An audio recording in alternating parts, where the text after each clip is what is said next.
Today we'll talk about the business of medicine in a series of lectures I call The Climb to Be the Best, because in the end we go to medical school to learn and be experts in treating patients and experts in human disease and pathology, but really we have a business to run. We have to keep our doors open. So I'd like to challenge you to focus on the business of medicine, but in a different way, through the patient journey. In a series of lectures I'm calling The Business of Medicine, The Climb to Be the Best. But first, let's talk about what it took for you to get here. It was an incredible journey. In fact, for most of us, a 12-year journey through undergraduate and medical school and then residency to become physicians or NPs and PAs. And in medical school, the curriculum really covers structure and function and foundations of patient care and even foundations of disease. And you study it for 4 years and become experts. And then you take your board exams and you pass and you're excited. But if you think about this and what we do every single day, nowhere in this curriculum is there anything that teaches us how to run a business, keep our doors open, manage HR, run a P&L. I think that's a mistake because many of us reach the peak of our climb and we're left thinking, what now? What practice do I choose? How do I run a practice in 2024?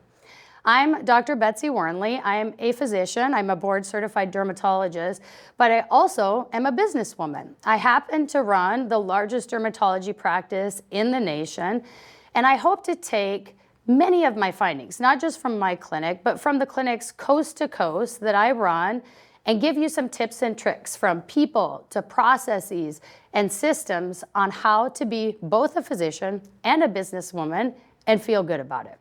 Let's go back to the journey. A lot of us finish medical school and we have to make a choice. We have to make a choice of what our practice is going to look like. And in dermatology, at least, we have a lot of choices. We can set up our own shingle and set up a solo practice. We can join a group practice or a multi-specialty group. We can stay in academics. There's a lot of options out there. But what I think is interesting about this slide is that in less than a decade, we've had an 18% decline in those of us choosing solo practice. Why is that? What is the reason for that trend? Well, I think it's a lot in 2024 to run a clinic. Of course, you have to practice medicine and treat patients well. You also have to, make your position in your community, compete, grow your business to make it sustainable. But then there's all these administrative tasks associated with running a medical clinic in 2024. You have to have IT, an expensive EMR. How are you going to support that? You have to put your feet or dip your toes into digital marketing and have a digital presence. How are you going to do that as a solo practitioner? You are forced with marketing and scheduling and yes, HR, retaining and recruiting really good talent. It's a lot. And this is just in our four walls of our clinic, day to day, the pressures we feel. Externally, there's a ton of pressures. In fact, I feel like the view from the summit in medicine gets cloudier every single year.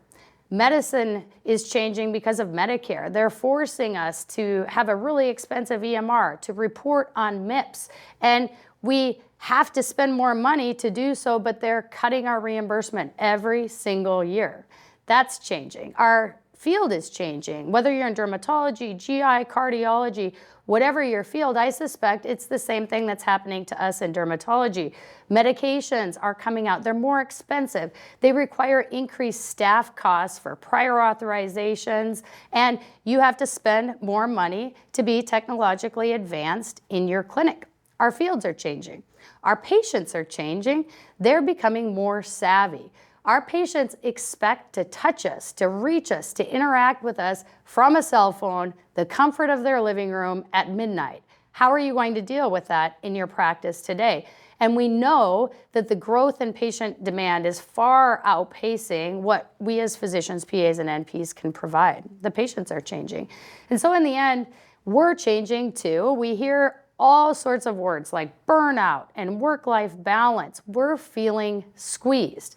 There's a lot of pressure in medicine today, and I think sometimes we feel like this lady on the tightrope, just getting from one end to the other every single day, supporting our practice, supporting our patients, and supporting a family. There's little room for us. So if you think this is all bad, I don't think so, especially when you consider how you can make decisions to run a good business despite the squeezes. We stand here and we say, okay, what now? Well, I think when you start to think about your business plan, you should get out a notebook and start journaling. Write down really what drives you. Remember why you went to medical school. Remember why you chose your field. What diagnoses do you like? What patient types do you love treating? What are you not quite so good at? Write it all down and consider what drives you while you're building your business plan. And then think about your patients. This is a big area people miss. You need to consider your community. In dermatology, I need to think about, am I treating rural patients, complex medical and surgical derm? If so, are my patients willing to drive to a referral source when they need surgery, or do I need to keep that in-house? Also, in my field, there are a lot of patients that are expecting a one-stop shop. They want their skin check, their toxins, their fillers all in one visit. If that's the case, you need to consider your digital marketing. You need to consider the aesthetics of your clinic. Writing down what drives your patients in your community is a very important part of building your business plan. And last but not least, you need to think about your team. The third member that keeps the stool up day to day. It's really important to think about what kind of staff you're going to be able to recruit and retain in your community. Who are you competing against with staff? Are there major hospital systems that are going to drive up wages? And when considering your team, think about you as a leader. What kind of leader are you? And what kind of time and investment are you willing to invest in becoming a better leader and leading your team? This really is important to consider when building your business plan. And then you can map your mission. There's a lot of really great mission statements out there for clinics and hospital systems and healthcare providers. Choose one that works for you. Write it down. Think about it, because this should really be your North Star of every single business decision, from people to processes and systems. You should be able to match even disciplinary decisions with your staff against your mission statement. And if you already have a well-running clinic, sit down with your staff and have them help you with the mission statement. Make this everyone's goal, everyone's North Star when they come to work every day, and post it in patient care rooms and in staff areas. Mapping your mission is super important. So hopefully, now you've written down what drives you, what drives your patients, what drives your staff, what kind of leader you want to be, and your mission of your clinic. And you can start to decide what system you should join. Should you set up a solo practice? Should you have more support of a group practice? And considering all the pressures and all the things you have to face day to day is important when you determine your practice type. So moving on, getting deeper into building a business plan. Typical businessmen think about a business like this. They think about maximizing profit and how you make the numbers work, minimizing costs, growth, market share. I think as physicians, this is when we start to feel bad about thinking about business and money. Throw this out the window. I have a different perspective on how you should look at your business and build your business plan as a physician. Years ago, I thought to myself, you know, I've never from start to finish become a patient in my clinic.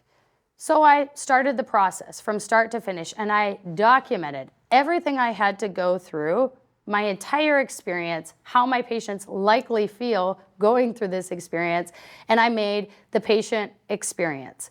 I realized in doing this that there's really 3 time periods in the patient experience, and when reflecting on it, it became clear to me that every single business decision I make should be modeled off of this patient journey, particularly how to streamline it, reduce friction, and make it the best possible for our patients. Because when you focus that way, profit and cost and growth will all fall into line and your bank accounts will fill. So I want to take you through this patient journey. First, the patient has to be aware that they have a need. Maybe they have a rash, they have a tumor, what have you. And they have to be aware that you're someone in the community that can fulfill that need. Once that happens, they might need a referral from their primary care doctor. How are they getting access to your schedule? Are they calling? Are they able to do so online? What's that process like to them? Is it already frustrating getting into your clinic? And then they travel to your clinic and they enter the front desk. What's the front desk experience like? Are they given an archaic clipboard with paper to fill out forms in front of a really busy waiting room? Are they asked or harassed to pay a bill or a copay in an environment where people are staring at them? This can cause a lot of friction. And then they sit in a waiting room and they wait. What are you filling that time period with? How are you educating them and entertaining them? Then you move on. The second phase of the patient experience, the intra-visit. This is when they leave your waiting room and they go back to your exam room. There's a lot here. The MA or RN takes them back and they sit.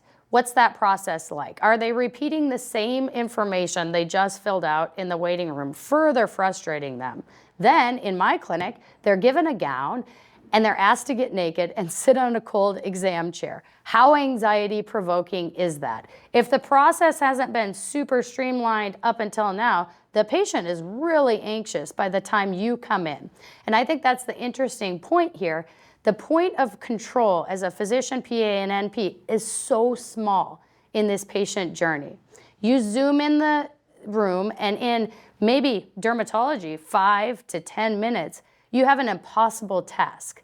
I always tell people my job is to be a Disney princess 50 times a day. You have to establish a relationship, make your patient trust you. You have to perform a full exam, come up with a diagnosis and a differential diagnosis and a treatment algorithm, and then you have to explain it to an anxious patient in a way that they'll remember how to put on the creams, how to take the medicine. You zoom out of the room, the patient is left with your staff member, gets some checkout forms, maybe some instructions, and then leaves the exam room. Enter the third phase of the patient experience. The patient goes to the front desk to check out. What's that like? Are they able to purchase products? What forms do they have to fill out? And then they leave, and it's totally out of your control. They head to the pharmacy. They're behind a line of children screaming, a stressful situation, and by the time they get to the pharmacy counter, the pharmacist tells them, this cream is $300, or we don't have the medication, or we have to contact your doctor's office to get a prior authorization. If they're lucky enough to leave with the medication, they have to go home and remember how to perform this complex treatment regimen every single day until they come back into your door. When you think about the patient experience like that, there's a lot of friction and a lot our patients have to go through just to see us in a simple dermatology appointment. So I encourage all of you to build your business plan based on these 3 times in a patient experience: the pre-visit, the intra-visit, and the post-visit, removing as much friction as possible and streamlining it with your business decisions. I hope that this series of lectures will reframe your focus, give you a little bit of a North Star when you're thinking about your business, your clinic as a business. And yes, though we went through medical school and we became experts at the human body and pathology, we can also become experts in a good way, a way that feels good for the patient at running our business with exceptional business skills, keeping the patient journey as our North Star. So we will cover 3 lectures. First, the pre-visit, what I call door-to-door, getting the patients from their door to your door through the 3 A's: patient acquisition, patient access, and streamlining the patient arrival process. The second lecture, the intra-visit, will cover how to make a limited time period with the patient a one-stop shop through the 3 T's: template modification, minimizing the patient's wait time and maximizing perceived time with you, and finally, building a really good team around you. And then the third and final lecture, the post-visit time period, will cover how to get patients back in your door after they've left your office through the 4 R's, continuing a relationship with the patient through patient touches, using technology and some other tools. Number 2, patient retention. Number 3, maximizing results, both patient outcome results and your financial results. And then we'll touch a little bit on recovery, thinking about you as a physician, PA, and NP, and how you can maximize your happiness and extend your career as long as possible. I hope you take some tips from these lectures to build your business the right way.